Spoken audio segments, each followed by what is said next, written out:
خدا کی قسم اگر ماں شریف ہوتی تو تو کافر ہو کر بھی کبھی آمینہ کے لال کو گالی نہیں دے بے سکتا شک تھا، حق ہے۔ اس لیے کہ ماؤں کے دودھ کی شرافت ان کی بے ادبی سے انسان کو روک دیتی ہے۔ چاند پہ تھوکنے سے چاند کا کوئی کچھ نہیں۔ بگڑتا ہے؟ رسول اللہ کو گالی دینے سے حضور کا کچھ بگڑتا ہے؟ لیکن وہ بتاتا ہے کہ میں ہوں کس کا، میں ہوں کس کا، کہ حضور علیہ السلام کو گالی دی گئی، گستاخی کی گئی۔ ہمیں کیا کرنا چاہیے؟ پبلک کو کیا کرنا چاہیے؟ عوام کو کیا کرنا چاہیے؟ السلام علیکم ورحمۃ اللہ وبرکاتہ۔ پیارے دوستو، کیسے ہیں آپ لوگ؟ امید کرتا ہوں کہ خیر و عافیت سے ہوگے اور اللہ آپ لوگ کو سلامت رکھے۔ پیارے دوستو، اس شخص کو آپ جانتے ہوں گے، اس نے آقا علیہ السلام کی شان میں گستاخی کی، آقا علیہ السلام کو گالی دی، برا بھلا کہا۔ دوستو، جس کو کوئی ایک چھوٹا بچہ نہ جانتا ہو، وہ اپنی شہرت کے لیے اس کو معلوم ہے کہ میں کیا کروں گا تو میری شہرت بہت جلد ہو جائے گی اور سارے لوگ مجھے پہچاننے اور جاننے لگیں گے، تو لوگ شہرت کے لیے آقا علیہ السلام کی شان میں گستاخی کرتے ہیں۔ اسی طرح اس شخص نے بھی، اس گستاخ نے بھی، اس بدبخت نے بھی آقا علیہ السلام کی شان میں گستاخی کی، جس کے لیے جگہ جگہ پروٹیسٹ ہوا، FIR بھی ہوا۔ سید صاحب نے بتایا کہ جو آقا علیہ السلام کی شان میں گستاخی کرتے ہیں وہ کون لوگ ہیں، ان کی حقیقت کیا ہے۔ آقا علیہ السلام کی گستاخی کرنے والے اس دور کی کوئی نئی بات نہیں ہے۔ آقا علیہ السلام کی شان میں گستاخی کرنے والے آقا علیہ السلام کے ظاہری زندگی میں بھی موجود تھے۔ جب ایک شخص نے آقا علیہ السلام کی ظاہری زندگی میں ان کو گالی دی، تب اللہ تبارک و تعالیٰ نے قرآن میں کیا فرمایا، اس کی حقیقت کیا بیان کی، آئیے سنتے ہیں سید صاحب سے۔ دوستو، ویڈیو کو پورا دیکھیے گا، تب جا کے آپ کو معلوم پڑے گا کہ آقا علیہ السلام کی شان میں جو لوگ گستاخی کرتے ہیں وہ دراصل ان کی حقیقت کیا ہے، وہ کون لوگ ہیں جو آقا علیہ السلام کو برا بھلا کہتے ہیں۔ آئیے سنتے ہیں سید صاحب سے، ویڈیو کو پورا دیکھیے گا۔ خدا کی قسم اگر ماں شریف ہوتی تو تو کافر ہو کر بھی کبھی آمینہ کے لال کو گالی نہیں دے بے سکتا شک تھا، حق ہے۔ اس لیے کہ ماؤں کے دودھ کی شرافت ان کی بے ادبی سے انسان کو روک دیتی ہے۔ چاند پہ تھوکنے سے چاند کا کوئی کچھ نہیں۔ بگڑتا ہے؟ رسول اللہ کو گالی دینے سے حضور کا کچھ بگڑتا ہے؟ لیکن وہ بتاتا ہے کہ میں ہوں کس کا، میں ہوں کس کا، کہ حضور علیہ السلام کو گالی دی گئی، گستاخی کی گئی۔ ہمیں کیا کرنا چاہیے؟ پبلک کو کیا کرنا چاہیے؟ عوام کو کیا کرنا چاہیے؟ کہ دنیا بھر میں اسلام اور مسلمین کے متعلق غلط پروپیگنڈے کا ایک سونامی آیا ہوا ہے، اور لوگ یہ کوشش کر رہے ہیں کہ کسی طرح اسلام اور مسلمین کو بدنام کریں۔ کسی ایک ملک کی بات نہیں، پوری دنیا کے حالات یہ ہیں کہ جس کو گلی کے چھوکرے بھی نہیں پہچانتے، جب وہ شہرت حاصل کرنا چاہتا ہے تو وہ ہمارے آقا صلی اللہ علیہ وآلہ وسلم پر بھونکنے لگتا ہے، حضور اکرم صلی اللہ علیہ وآلہ وسلم کی بے ادبی کرنے لگتا ہے، حضور کو گالیاں دینے لگتا ہے۔ پوری دنیا کا یہ حال ہے، کسی ایک ملک کا نہیں، کسی ریاست کا نہیں، کسی خطے کا نہیں۔ اور مسلمانوں کے جذبات، قلبی جذبات مصطفیٰ جان رحمت سے ایسے جڑے ہوئے ہیں کہ ایک حد تک ہم اپنے باپ کے لیے تو برا سن سکتے ہیں، لیکن ہم اپنے نبی کے لیے برا بے نہیں سن شک حق سکتے۔ ہے۔ ایک کیفیت یہ ہے، ویڈیو کو آپ تو لوگ جہاں حضور پورا علیہ دیکھیے السلام گا۔ کو گالیاں دی جاتی ہے، مشرق سے لے کے مغرب تک، شمال سے لے کے جنوب تک، پوری دنیا کا مسلمان بے چین ہو جاتا ہے، بے قرار ہو جاتا ہے۔ لیکن آج میں آپ کے سامنے جب اللہ کے رسول کی گستاخیاں کی جائے، جب حضور علیہ السلام کو گالیاں دی جائے، تو اس وقت ہماری ذمہ داری کیا بنتی ہے، اس ذمہ داری پر کچھ گفتگو کرنے کی سعادت حاصل کروں گا۔ اہل منبر سے بھی میری گزارش ہے کہ وہ بھی توجہ فرمائے، دعائیں دے، اور آپ سب کو سنجیدگی سے سن ہی رہے ہیں، آپ کی بھی توجہ چاہتا ہوں۔ ایک مرتبہ 14ویں صدی کے مجدد امام اہل سنت سید اعلیٰ حضرت سے سوال کیا گیا کہ اللہ کے رسول صلی اللہ علیہ وآلہ وسلم کو گالی دی گئی، حضور علیہ السلام کی شان میں گستاخی کی گئی، تو کیا کرنا چاہیے؟ یہ بہت خاص بات میں آپ کے سامنے پیش کر رہا ہوں۔ اس کشتہ عشق رسول سے پوچھا جا رہا ہے کہ حضور علیہ السلام کو گالی دی گئی، گستاخی کی گئی، ہمیں کیا کرنا چاہیے، پبلک کو کیا کرنا چاہیے، عوام کو کیا کرنا چاہیے؟ تو اس عاشق رسول نے جواب دیا، فرمایا مسلمان صحیح العقیدہ ان کی طرف التفات ہی کیوں کریں، یعنی مسلمانوں کی طرف توجہ ہی کیوں دیتے ہیں؟ پہلی بات تو یہ ہے جیسے کسی پاگل کی طرف انسان توجہ نہیں دیتا، مسلمانوں کو چاہیے کہ ان گالیاں دینے والوں کی طرف توجہ کرنے کی ضرورت ہی نہیں ہے، ان کو اگنور کر دینا چاہیے۔ کیوں ایسا کریں؟ اس لیے کہ ایسوں کا علاج یہی ہے، ان کا علاج یہ ہے کہ جب ان کے سامنے ہو تو خاموش رہو، ان کے سامنے ہو تو خاموشی بہتر ہے، اور اگر وہ سامنے نہ ہو تو ان کی فراموشی بہتر ہے۔ جملے کے ادیبانہ رنگ پر آپ کی توجہ چاہتا ہوں، فرمایا ان کی طرف تمہیں توجہ دینے کی ضرورت نہیں ہے، ان کی طرف آپ توجہ نہ دیں، اگر گالیوں کی کلپ آ جائے اس کو فارورڈ کرنے کی کوئی ضرورت نہیں ہے، اس کو آگے بڑھانے کی کوئی ضرورت نہیں ہے، وہی ڈیلیٹ کیجئے، وہی اس کو ختم کیجئے، یہ اپنی موت آپ مریں گے۔ فرمایا ان کی طرف توجہ کرنے کی ضرورت نہیں ہے۔ کسی بھی اس طرح کا کوئی بھی ویڈیو ملے تو اس کو شیئر نہ کریں، اس کو آگے فارورڈ نہ کریں، یہ نہیں کہ اس کو سزا دلانے کے چکر میں اس کو فارورڈ کریں، اس کو آگے بھیجتے رہیں ایک دوسرے کو۔ جتنا آپ اس کو آگے شیئر کریں گے اتنا وہ فیمس ہوتے جائے گا، اس کا مقصد پورا ہوئے گا۔ تو آپ لوگ مہربانی کر کے اس طرح کا ویڈیو کسی کو فارورڈ نہ کریں، اگر وہ سامنے ہو تو خاموشی ہے، اور اگر وہ پیٹ پیچھے ہو تو فراموشی ہے، ان کو بھول جاؤ۔ اب اس کے بعد پھر کیا ان کا علاج کرنے کا اب کیا کریں؟ فرماتے ہیں اٹھتے بیٹھتے ہر وقت ہر حال میں اپنے محبوب بے مثال کا ذکر پاک اتنا زیادہ گرم جوشی سے کرو کہ مخالف خود ہی آگ میں، حسد کی آگ میں جل کر کے ختم ہو جائے۔ علاج کتنا بہتر ہے کہ اپنے نبی کا ذکر اتنی کثرت سے کرو، اتنی کثرت سے کرو، اتنی گرم جوشی سے کرو کہ بچہ بچہ ذکر مصطفیٰ سے اپنی زبان کو در کر لے، اٹھے تو ذکر مصطفیٰ، بیٹھے تو ذکر مصطفیٰ، لیٹے تو ذکر مصطفیٰ۔ ذکر مصطفیٰ اتنا کثرت سے ہو کہ اگر تمہارے گھر میں ختنہ کی محفل بھی ہو تو ناچ گانا نہیں ہونا چاہیے بلکہ ذکر مصطفیٰ کی محفل ہونا چاہیے۔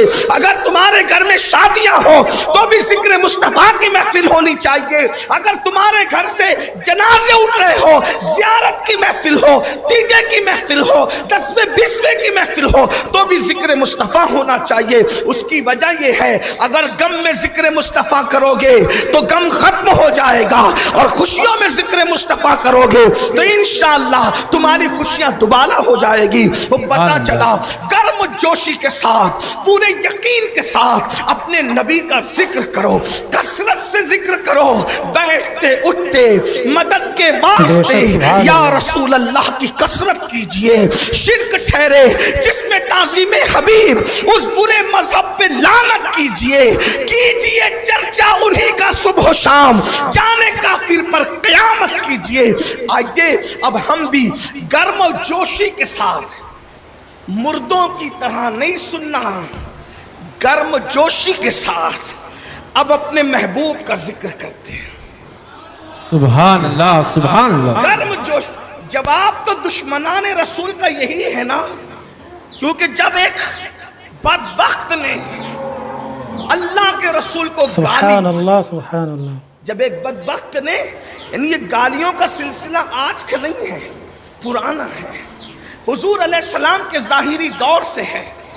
جب ایک بدبخت نے، توجہ فرمائیں، اگر توجہ حیدرآباد کے عاشقوں کی تو میں عرض کروں، کیا ایک بدبخت نے اللہ کے رسول کو گالی دی تو آقا نے صحابہ سے فرمایا تم میں کون ہے، تم میں کون ہے جو میری طرف سے اس بدبخت کو جواب دے؟ تم میں کون ہے جو میری طرف سے اس بدبخت کو, کیونکہ اس بدبخت نے جو گالی دی تھی ویڈیو وہ کو اشعار پورا کی دیکھیے شکل گا میں تاکہ دی آپ تھی. کو پتہ تو لگے آقا نے وہ کہ کون ہے اس کون کا لوگ ہیں جو جواب دے. آقا علیہ السلام کی شان میں گستاخی گستاخی کرتے اور وہ ہیں. بڑے نرم مزاج تھے, تو انہوں نے بہت ٹھنڈے ٹھنڈے انداز میں جواب دینا شروع کیا, اس لیے کہ گالی تو گرم جوشی سے دی گئی تھی اور جواب ٹھنڈا ٹھنڈا دیا جا رہا تھا. حضور نے فرمایا تم بیٹھ جاؤ, آقا نے فرمایا تم بیٹھ جاؤ, اور پھر فرمایا کون ہے جو گالی کا انداز ہے اس کے مطابق جواب دے گا. تو پھر حضرت سیدنا حسان بن ثابت کھڑے ہوئے اور اتنا کرارا جواب دیا, اتنا سخت جواب دیا کہ حضور نے خوش ہو کے کہا اللہم اجد الحسان بروح القدس, جب تک حسان میری طرف سے جواب دیتا رہے گا اللہ تو جبریل کے ذریعے سے اس کی مدد فرماتا ہے. سبحان اللہ سبحان اللہ سبحان اللہ. گرم جوشی بھی کوئی چیز ہے. ہاں جب ماں کو گالی دی جاتی ہے تو آدمی گرم ہو جاتا ہے, جب رسول اللہ کو گالیاں دی جائے تو پھر حضور علیہ السلام کا ذکر گرم جوشی سے, اور پھر کیوں نہ کریں, ہمارے آقا تو ہیں ہی ایسے, سبحان اللہ. ہمارے سرکار تو واللہ ان جیسا کوئی ہو تو لا کے بتاؤں نا. لوگ ان کو گالیاں دیتے مجھے حیرت ہے, اور میں تو لوگوں کو کہتا ہوں, پورے ہندوستان میں پوری دنیا میں لوگوں کو کہتا ہوں, بھائیو کوئی ضروری نہیں ہے کہ دوسرے مذہب کا ہر آدمی رسول اللہ کو گالی دے. نہیں, ہر غیر مسلم حضور کو گالی نہیں دیتا اور دے بھی نہیں سکتا. غیر مسلم گالی دیتے یہ ضروری نہیں ہے, بلکہ ہمارے نبی کو گالی صرف وہی دیتا ہے جس کا باپ ایک نہیں ہوتا اور اس کی ماں نیک نہیں ہوتی. حضور کو جو گالی دیتا ہے وہ حضور کا کیا بگاڑتا ہے؟ چاند پہ تھوکنے سے چاند کا کوئی بگڑتا ہے؟ رسول اللہ کو گالی دینے سے حضور کا کچھ بگڑتا ہے؟ لیکن وہ بتاتا ہے کہ میں ہوں کس کا, میں ہوں کس کا. جب گالی دی ایک شخص نے, اس کا نام تھا ولید ابن مغیرہ. یہ میں کوئی جذبات کی بات نہیں کر رہا ہوں, ولید ابن مغیرہ اس نے گالی دی تو اللہ نے اس کے 10 عیب گنائے قرآن میں. سورہ نون والقلم کے اندر 9 گنائے, تو وہ سب جانتا تھا کہ یہ سارے عیب میرے اندر موجود ہے, کیونکہ انسان اپنے آپ کو بہتر جانتا ہے, اپنے آپ سے بہتر کون جانتا ہے. تو پھر اس کے بعد 10واں عیب جو گنایا تو قرآن نے کہا اُتُلِّمْ بَعْدَ ذَلِكَ زَنِيمٌ, محبوب جس نے تجھے گالی دی ہے پیارے, وہ تو اپنے باپ کا بیٹا ہی نہیں ہے, وہ تو اپنے باپ کا. جو نبی کو گالی دے سمجھ جاؤ کوئی نہ کوئی گڑبڑ ضرور ہے, گڑبڑ ضرور. یہ قرآن کہہ رہا ہے اُتُلِّمْ بَعْدَ ذَلِكَ زَنِيمٌ, پیارے جس نے تجھے گالی دی تو وہ تو باپ کا ہے ہی نہیں. تو وہ دوڑتے دوڑتے گیا اور اپنی ماں کے سینے پہ لات مار کے اسے زمین پہ گرا دیا. یہ شرافت ہے گالی دینے والوں کے جو بھی کہ وہ نبی ماں کو کے بھی گالی نہیں دیتا ہوتے. ہے کچھ نہ کچھ گڑبڑ لوگ ضرور ان ہے. کے ساتھ کیا کھڑے ہوتے ہیں, اور ماں کے سینے پہ بیٹھ گیا. میں پھر کہہ رہا ہوں, میں کسی ایک اپنے ملک باپ کی کی بات اولاد نہیں, ہی پوری نہیں. دنیا میں جہاں کوئی حادثہ ہو, کوئی ایک ملک کی بات جنرل بات ہو رہی ہے, کیا اس سینے میں بیٹھ گیا. میں تو 1450 سال پرانی بات کر رہا ہوں. سینے پہ بیٹھ گیا, بولا بتا 9 عیب تو جانتا ہوں, یہ 10واں جو بتایا مجھے نہیں پتا کہ بتا میں کون ہوں. تو اس کی ماں نے کہا اگر حلالی ہوتا تو ماں کے سینے پہ کیوں بیٹھتا؟ تیرا باپ نام مرد تھا جس کا نام مغیرہ تھا, ولید ابن مغیرہ. تو میں یہاں اپنے ذوق کے مطابق کہتا ہوں کہ وہ مغیرہ کا نہیں تھا, وہ وغیرہ کا تھا. علامہ حسان صاحب, وہ اور وغیرہ کہتے ہی اس کو ہیں جس میں تعداد کی قید نہیں ہوتی. اس لیے کہ آپ پوچھتے نا چائے لیں گے, پانی لیں گے یا وغیرہ, تو چائے ایک پانی ایک دو ہی ہو گیا نا. یہ وغیرہ میں حد نہیں ہوتی. تو وہ مغیرہ کا نہیں تھا, وغیرہ کا تھا. تو وغیرہ میں تو کوئی حد ہی نہیں ہوتی. تو پھر ان سے پوچھو گالی دینے والوں, جس ملک کا بھی گالی دے رہا ہے, پوچھو نا کتنے وغیرہ تھے. تب تو آمینہ کے لال پر بھونک رہا ہے. خدا کی قسم اگر ماں شریف ہوتی تو تو کافر ہو کر بھی کبھی آمینہ کے لال کو گالی نہیں دے سکتا تھا. اس لیے کہ ماؤں کے دودھ کی شرافت ان کی بے ادبی سے انسان کو روک دیتی ہے، کوئی گستاخی کرے، یہ میں نے بات رکھ دی۔ لیکن اب ہمارے بزرگوں نے جو ہمیں نصیحت کی ہے کہ گرم جوشی سے حضور علیہ السلام کا ذکر کثرت سے کرو، تو تھوڑی دیر آئیے ہم بھی ذکر کرتے ہیں، اور ان کا ذکر ہی کرنے کے لیے تو دنیا میں آئے ہیں۔ دہن میں زبان تمہارے لیے، بدن میں ہے جان تمہارے لیے، ہم آئے یہاں تمہارے لیے، اٹھے بھی وہاں تمہارے لیے، جنا میں چمن، چمن میں سمن، سمن میں فبن، فبن میں دلہن، سزائے مہن پہ ایسے منن، یہ امن و اما تمہارے لیے۔ اور یا رسول اللہ آپ کی شان کیا ہے؟ اشارے سے چاند چیر دیا، چھپے ہوئے خور کو پھیر لیا، گئے ہوئے دن کو عصر کیا، یہ تاب و توا تمہارے لیے۔ یہ مرحمتیں، یہ کچی متیں، نہ چوڑی لتیں، نہ اپنی گتیں، قصور کرے اور ان سے بھرے قصور جنا تمہارے لیے۔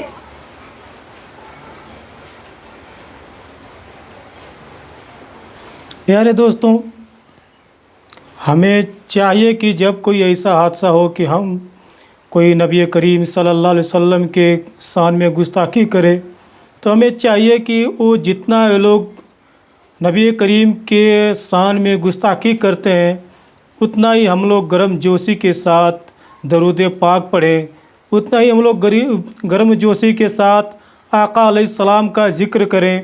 اور جو کوئی ایسی پوسٹ کرتا ہے یا ایسا کوئی گالی والا میسیج آپ کو کرتا ہے یا ویڈیو آپ فیس بک پہ، واٹس ایپ پہ، کسی بھی جگہ آپ دیکھتے ہیں، تو آپ اس کو اگنور کر دیجئے، کیونکہ آپ اس کو جتنا آگے فارورڈ کریں گے اتنا لوگوں تک وہ ویڈیو جائے گا۔ تو بہتر یہ ہے، اس کا علاج یہ ہے کہ اس کو آپ اگنور کیجئے، اس کو وہیں پہ چھوڑ دیجئے۔ اور آقا علیہ السلام کو جو گالی دیتا ہے، جو ان کی شان میں گستاخی کرتا ہے، آپ نے سنا اللہ تبارک و تعالیٰ نے قرآن میں فرمایا ہے کہ اپنے باپ کا اولاد ہی نہیں ہے۔ جو ناجائز اولاد ہے وہی آقا علیہ السلام کی شان میں گستاخی کرتا ہے، ان کو گالی دیتا ہے۔ پیارے دوستوں، ویڈیو پسند آئے ہو تو لائک کریں اور زیادہ سے زیادہ شیئر کریں، تاکہ ہر مسلمان کو پتہ ہونا چاہیے، تاکہ جو دیکھے، کسی کو بھی دیکھے آقا علیہ السلام کی شان میں گستاخی کرتے ہوئے، تو اس کو پتہ لگ جانا چاہیے کہ اپنے باپ کی اولاد ہی نہیں ہے۔